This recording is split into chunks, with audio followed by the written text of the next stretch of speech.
Is it possible to see every nighttime spectacular here at the Disneyland Resort in just one night? Well, let's find out tonight.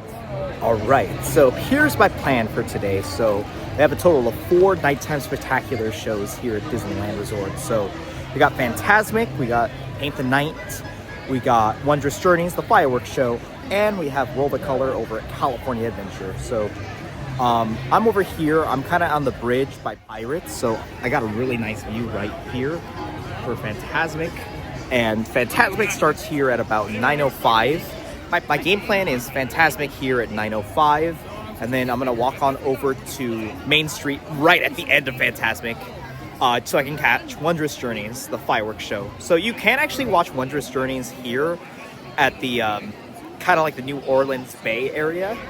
Although the one thing with this challenge that's going to be really tough is we got to make sure we can catch World of Color at 10:15, but DCA actually closes its gates right at 10 p.m.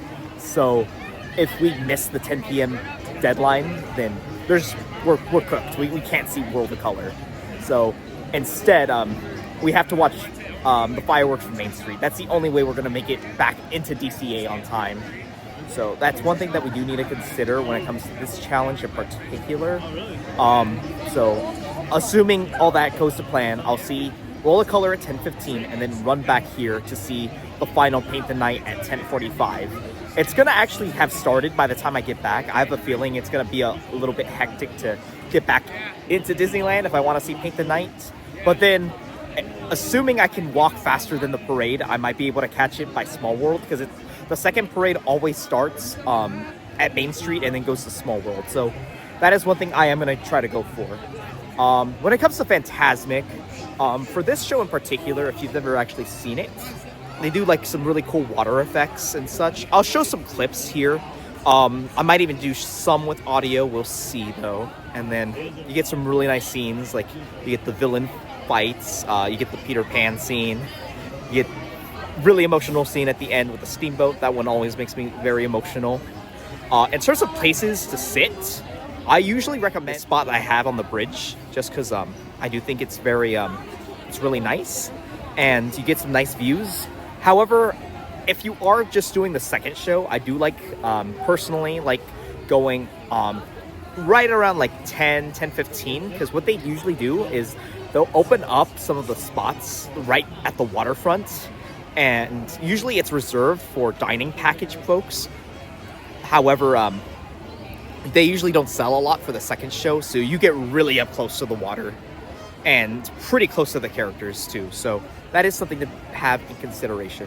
Unfortunately, the dragon is still down after Mickey blew it up in 2023, and we still have no dragon for the show, but it is what it is for now. I will try to show a few clips if I can, but I will preface that YouTube loves to copyright me for showing clips of Fantasmic, so we'll see what I can get away with, just to give you guys a little bit of highlight.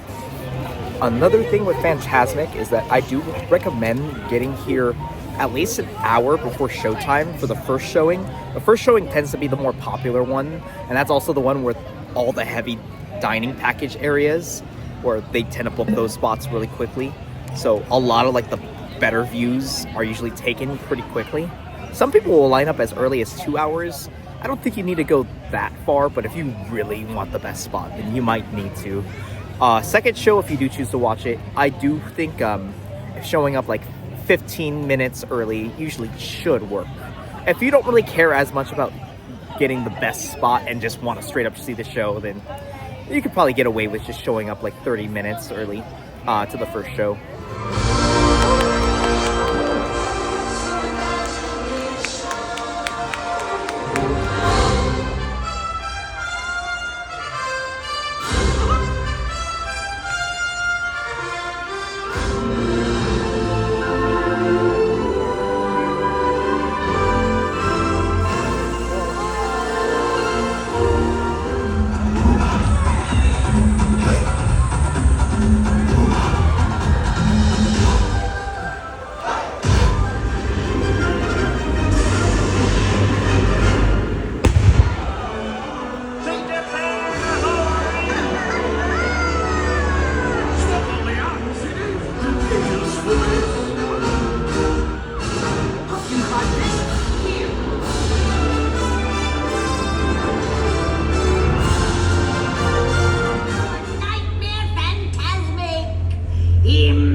Alrighty, we got done with Fantasmic, and now we're gonna head on over to Main Street because Wondrous Journeys is actually gonna start in about 2 minutes. So it is our favorite, our current iteration of the fireworks show, and I really love it. This one, honestly, unless you want a castle spot, you really don't need to camp much for this show, in my opinion. I like just showing up at Main Street, and they do projections too. That's a big part of the show. So I'll show you guys that in just a moment. At least a little bit, because it does have a lot of music. But I'll show you guys a little bit of like the projections. Quick note on the fireworks, you can actually watch it from multiple locations. Galaxy's Edge has its own overlay of the fireworks where it just plays Star Wars music. You can watch it at Small World. I actually really like it at Small World for like repeat viewings, just because you get really nice views of the projections. Though you do miss out on getting to see Baymax and Blue Fairy. And then Main Street is like the other main area. Oh, and you can technically walk on the rivers of America after Fantasmic, just they'll use water projections for that show. And some things start out small, but sometimes the smallest thing can make the biggest change.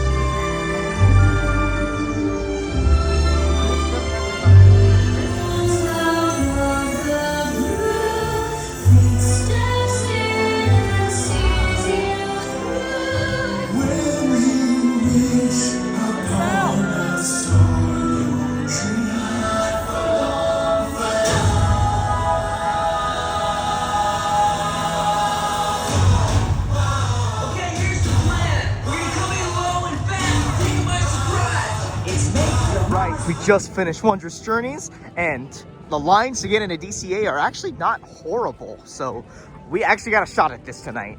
Unfortunately, Wondrous Journeys, due to high winds, did not do fireworks, but they did do projections. So I'm still gonna count it anyways. Alrighty, so I'm in DCA right now, walking through the Grizzly Peak area and heading over to the Paradise Gardens area, so that way we can watch World of Color. So this show is actually unique in the sense that it's the only one that offers a virtual queue, and honestly, it's unnecessary to use it, but if you want to do the virtual queue at 12 o'clock, noon, 12 o'clock each day, you can hop on to try to get one, and it basically just gives you a better seat that's towards the front, but it's not necessary to do so, but it is a nice little luxury to get whenever you're able to get it. Otherwise, I usually see people camp along like the sides or towards like the back where like Little Mermaid is. It's been a while since they've done the second show, because for a little bit, California Adventure was closing at 9 p.m. and when they do that, they only do one World of Color. But since they're back at 10 p.m. closing, they will do 2 shows. And the 10:15 show is unique because it's like after DCA officially closes. So realistically, you could just stay in DCA just to watch the second World of Color after closing, pretty much. Oh, speaking of closing, they're about to do the announcement that DCA is closed, but luckily we can go see World of Color still. So that's why we're still heading there. This one is a little bit more unique. It's more of a projection show that they do with like the waters. And it's a pretty nice show. Not my favorite nighttime spectacular, but it is a fun one to do. And it particularly like mainly does like more of like a fun vibe, like it's more like dance party vibes for a lot of it. There are of course still its emotional elements, but I'd say like if you want more just like a fun show rather than an emotional show, this is probably your best bet. And I feel like this is probably one of the easier ones to get spots for in general. Like this one, at least for my preference, since this is the only one of the nighttime spectaculars that doesn't do like any character performers. So in general, I don't usually like care as much to like get towards the front. However, like if you do want to get like right at the front to like get soaked, then yeah, you probably do need to camp a little bit, but I honestly don't think it's that necessary. And also do make sure to get here early because they do a little pre-show that's starred by the Muppets that's pretty funny, so do try to get here just slightly earlier if you can. While I am here at DCA waiting for World of Color, I did want to also mention that this is, as of now, the only nighttime spectacular that they do at California Adventure. Disneyland does technically have one other nighttime spectacular I'm not including here, which is the Skywalker Saga little projection show that they do in Galaxy's Edge. I thought I probably wouldn't include it because it's a much smaller scale show compared to the others, and it's more just a walk by one realistically. But if you really want to do it, I'd say go for it. It's personally not my favorite, and I don't consider it as like high tier as some of these, especially because the space is much more limited. But you could, of course, also just include like Fire of the Rising Moons, which is like watching the fireworks from Galaxy's Edge. So that works as well. At the end of this video too, I'm going to go ahead and rank all 4 nighttime spectaculars for you guys as well.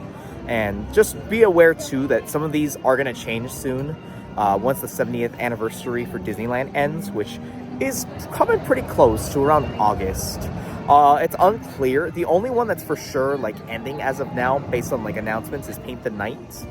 But I mean, they'll change the fireworks show and probably World of Color. And then Fantasmic's like there all the time. So do be aware of that.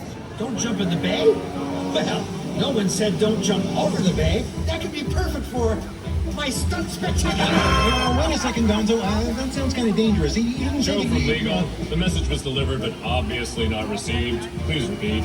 What? But Sam just left. Oh, Dr. D, perfect. I need the Electric Mayhem to sing these safety guidelines. Happy place. Wow.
Is it time for that surprise? Yep, now.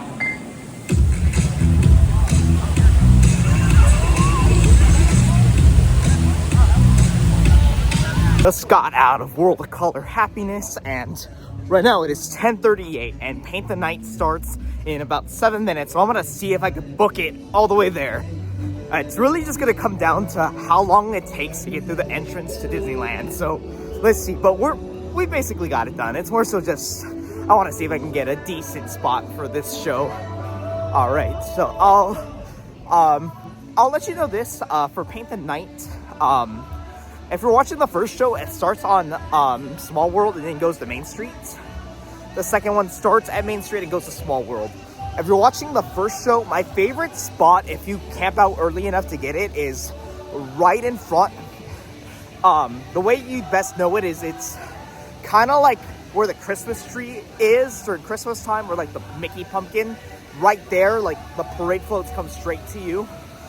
For both shows, I also like watching it by Alice, the Alice bathrooms, just because characters can only look on one side, so it's easier to get really good parade interactions.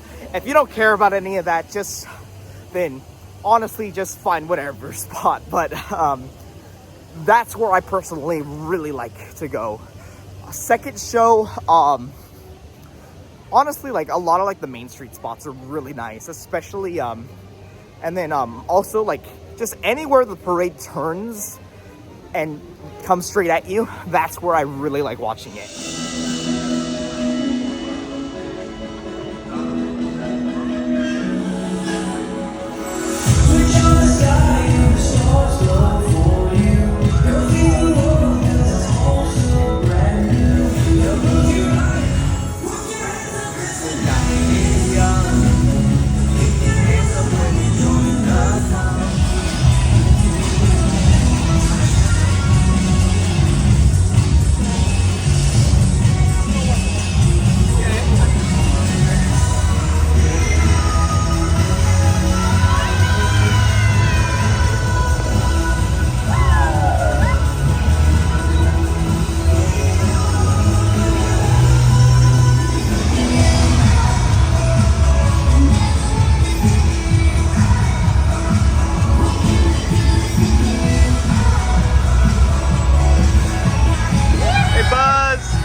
you.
Alrighty, and with that, that is a wrap.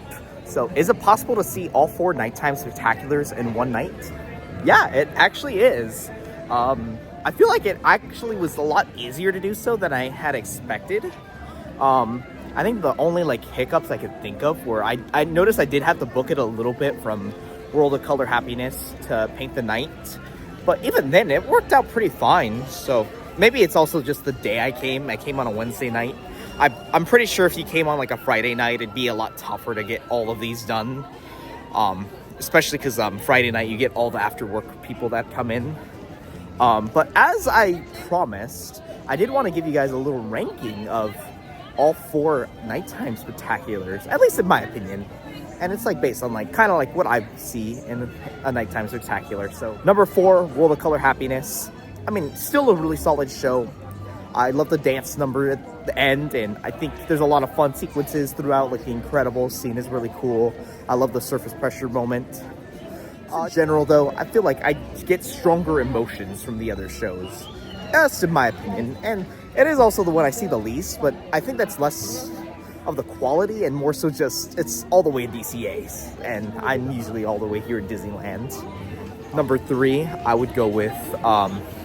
I would actually go with Wondrous Journeys, the fireworks show. I am a big fan of Wondrous Journeys, and I really like the fireworks. Just, I think the other 2, I think, have a little bit more spark, at least in my opinion. And I personally prefer more of the live performances than like the spectacle, if you get what I mean. And like, while like the projections are unique, what I would say is, you know, you can watch fireworks shows technically like anywhere. It's not necessarily unique to Disneyland. Number, I'm gonna go with Paint the Night. It's a really great parade, and I love seeing like all the characters on the floats, and it's probably my favorite Disney parade. I know that might seem like a big statement to make, but it really is. It's just such a great parade. And then at the top, it's got to be Fantasmic. Just even though like the show's been in shambles without the dragon, and sometimes the show not even doing pyrotechnics for the show for no random reason, it's still such a great show. And the scene with the steamboat at the end always makes me tear up. So that is my ranking of the shows, but I'm sure everyone else would have a different little ranking. So hope you guys learned something from this video, and please leave the like, subscribe, and comment any other suggestions for content.